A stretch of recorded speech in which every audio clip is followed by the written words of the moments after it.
Hello everybody and welcome. In this video I will show you how to manage music for the speaker SONY SRS XB100. You can play and pause song by using play and pause button. So just press one time to play the song and press one time to pause the song.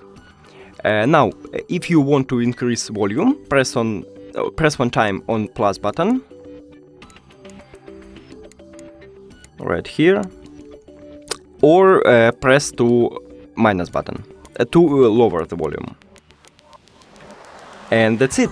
Thank you for watching this video. If you found it helpful, please consider subscribing to channel and leave the like on the video. It's really important to us. See you later.